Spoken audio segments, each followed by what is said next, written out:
Alrighty, so I just want to let you all know how our meeting will be. It's going to be pretty short tonight because we had our member meeting first from 7 to 7:30, and then we're just going to have, I think Roeder is going to speak after me, and he's going to give about a 10-minute presentation. And then we're going to close our meeting. We're not taking questions for anything tonight. However, if you have questions for our speaker, feel free to ask him afterwards, but we will afterwards close our meeting. So, well, I'll give some announcements and an update. And we'll have our speaker, we'll close with the Pledge of Allegiance, and then you can hang out and have some refreshments and talk with him if you like.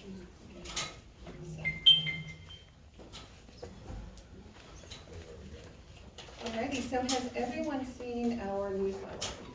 Has everyone gotten a copy of it? Alright, there's some at the back and some out in the hall on the table if you'd like.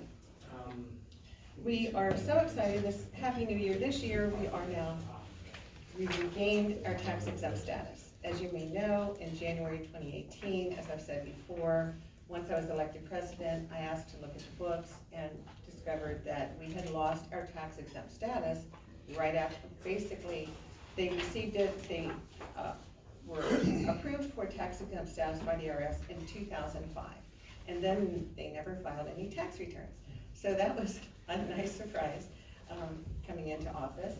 But working with our tax preparer, he told us what we would need. And so basically I went back through 14 years, through all the boxes of records and got him all the financial data he needed. And he filed 14 years of tax returns for us. Now, I've talked to people who have heard of organizations losing their tax exempt status, but never ones that actually regained it. And as you know, with these 501c4 groups, you don't have to file a full-on tax return each year. Typically, it's just a very short thing, but because we had lost it, and our tax preparer is very conscientious and very thorough, he did all 14 years. We had our all the documentation he asked for us, from us, and he sent that off, and we were very pleased to find out, I think it was September, that we have been restored in our tax exempt status. So thank you all for hanging in with us, because I know it's been a kind of tumultuous year with all of this going on, but we really appreciate your support. So this year, we're very excited to continue to offer our Party on Main Streets for both businesses and community. And it's just a really nice way for bringing the community together and also giving exposure to our business.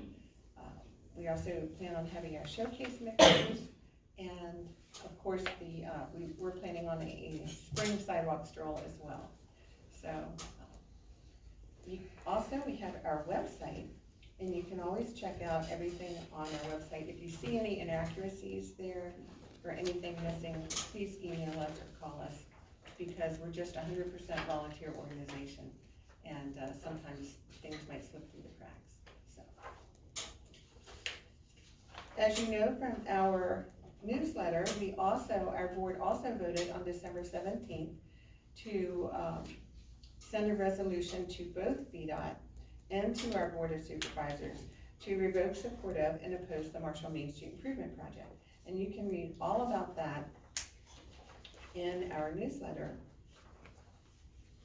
And for various reasons, we prefer an alternative plan where we utilize the tax money that VDOT has already acquired from us to pave and improve Main Street, paving and milling Main Street, and repairing of our sidewalks. As you may know, with the project, if this project goes through, then we have to pay for the maintaining of the sidewalks. The special lighting tax district, not VDOT. So we're constantly told that the county has no money. And so we're looking at ways of improving Main Street. We're very excited about our alternative plans, and we're looking at improving Main Street, preserving our small businesses, and preserving our people. So that's, the response from people has been amazing, just amazing. We submitted a petition with 130 signatures. We have hundreds that have signed our online petition, and we're still finding out week by week, we're still having people come up and thank us for representing their voices and their concerns, because they have felt like they have not been heard before. So we're very excited about that. And let's see, is our speaker here tonight? Has anyone seen our speaker?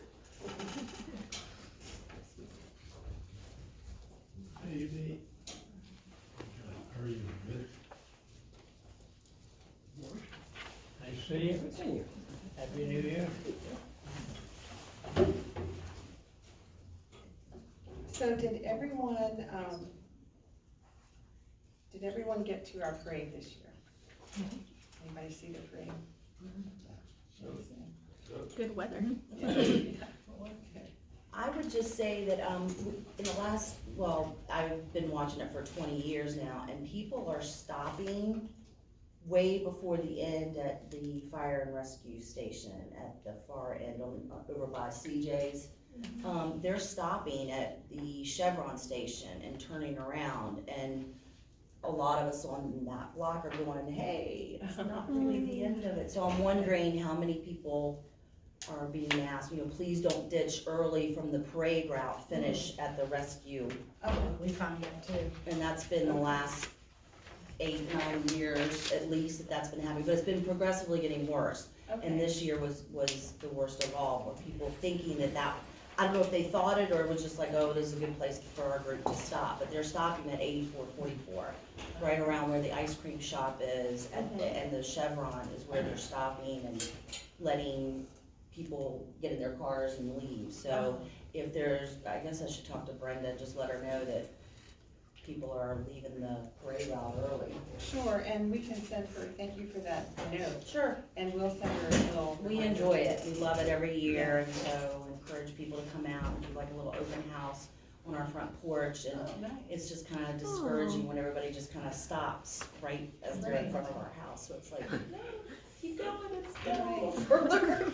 That's a good point, we can do some problem solving with that. Brenda and Eddie do a great job, they donate their time, they buy the trophies, and we thought it was a really good parade this year. As you see our website, you see all the pictures in there. It was a lot of fun. So, We pay for the insurance. yes, and So then that's what MBRA that's what event, you do for it. yes. We sponsor them, cover them with insurance, and promote that, so, yeah. And I see our speakers here, Brian. Oh, it ain't yet, you told me to be here. Yeah, yeah, you can come on up, we have a short meeting tonight. Thank you.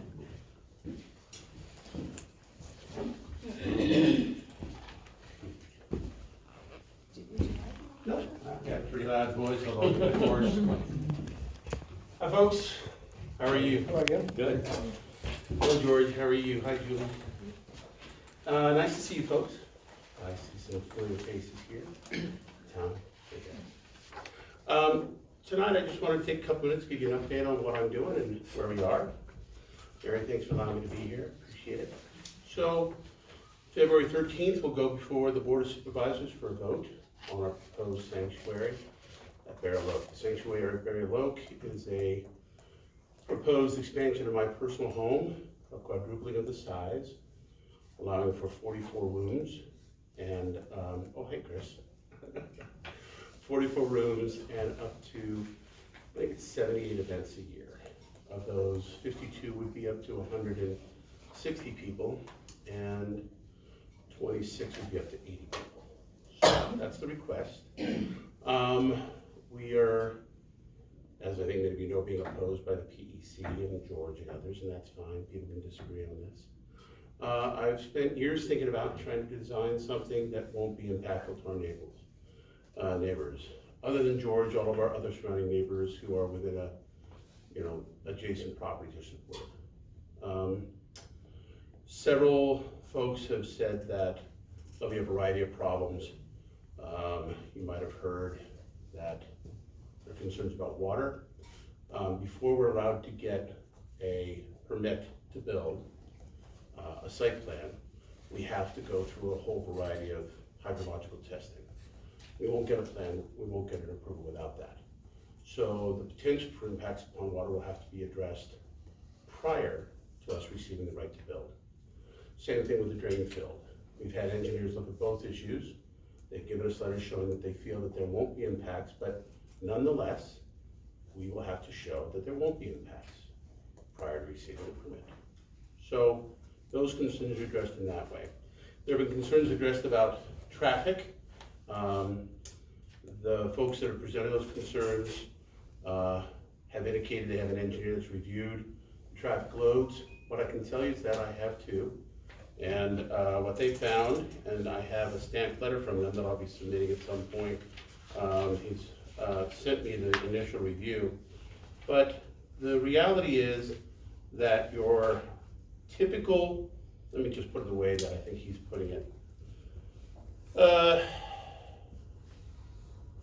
2018 crash rate for Grove Lane was 150 crashes per 100 million vehicle miles traveled. The 2018 statewide average crash rate for a two-way undivided roadway, i.e. road like Grove Lane, was 175 crashes per 100 million vehicle miles traveled. Therefore, Grove Lane is under the statewide average crash rate. So that's going to be a stamped letter from an engineer, which I don't believe the CFSC has provided. Mary asked me to take questions afterwards, and I'm available to do that. I don't want to take too much of people's time. I guess the Jeopardy's on tonight. It sounds like it's a good episode. I think most of you probably have made up your minds, but if you have questions, please, by all means, I'd love to answer them. I've put a lot of time and effort into this. Let's see what else. If you are supportive, I know that the folks who are opposing who are in this room will be there on the 13th, and they'll be arguing why we shouldn't be allowed to do this. If you're supportive, it'd be nice if you showed up. It'd be very helpful.